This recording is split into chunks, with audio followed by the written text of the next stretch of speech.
haircut.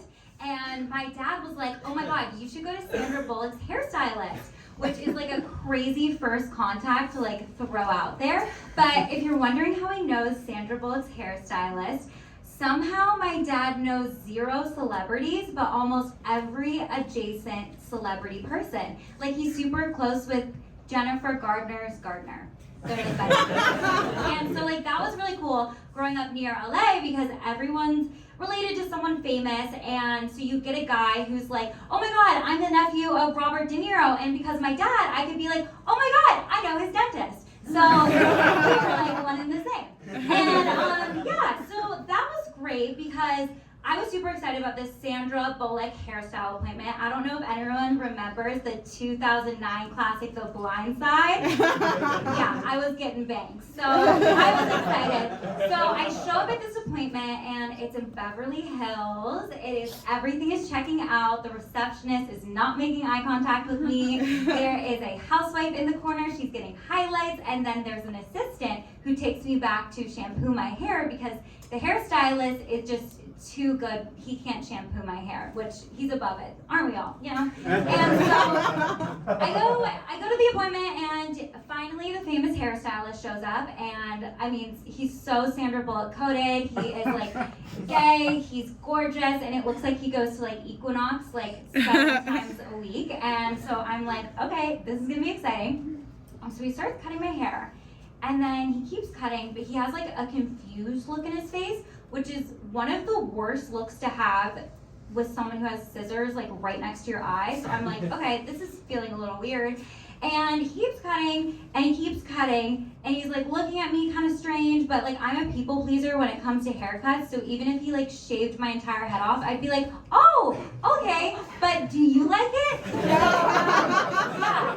So I let him keep going, and then at the end of the appointment, I'm like, okay, he totally fucked up my entire hair. And I go to my dad and I'm like, how is this possible? He is Sandra Bullock's hairstylist. And my dad goes, oh, wait, no, he's not Sandra Bullock's hairstylist. He's another celebrity that starts with an S name. And so I'm like, okay, Sydney Sweeney, Sarah Jessica Parker. And then I'm like, oh my God, is it Selena Gomez's hairstylist? And he's like, no, it's not Sandra Bullock's hairstylist. It's Sylvester Stallone. So for all the men in the room, just let me clarify, no woman on earth has ever watched Rocky and been like, oh my God, who does his hair? So, yeah. Anyways, so I think there should be a funeral home free option on Uber Eats. Okay, so clearly the room isn't tracking with me because no one was like, yes, about damn time. So this is something that I'm very passionate about. In New York City, how all the restaurants are near funeral homes, I think it's kind of disgusting that you're eating your sushi and like 2 doors down is just a basement full of dead bodies.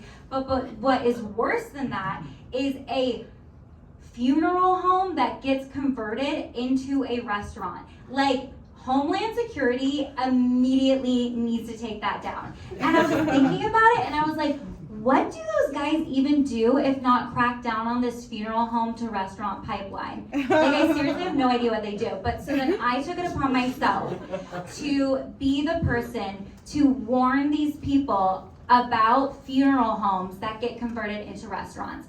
And so I noticed on TikTok, all these girlies were going to Tartine in Santa Monica, which these LA girls know what it is. But I'm about to burst everybody's bubble because everyone was loving it, but I found out that it was an old converted funeral home made into a bakery. And so this is the Yelp review that I put to warn the people. And I wrote it out because I'm not a screenager, so I have my paper. Okay, all caps. Okay, the people need to know that this looks like a church, but it's actually an old funeral home. Non-caps. Call the health department and social services 911, barf emoji. Why would you open a bakery where a crematorium was? SOS. I'll admit they did a good job with the renovation, but Jesus Christ, get a croissant down the street and not from the place that baked grandma in 2014. Shout out to my grandma Susie. Okay, space. However, I tried the location in San Francisco. and the cinnamon roll was out of this world. So if anyone here is thinking about converting a funeral home into a restaurant, I will be after you with a ruthless Yelp review. And that is my time. Thank you.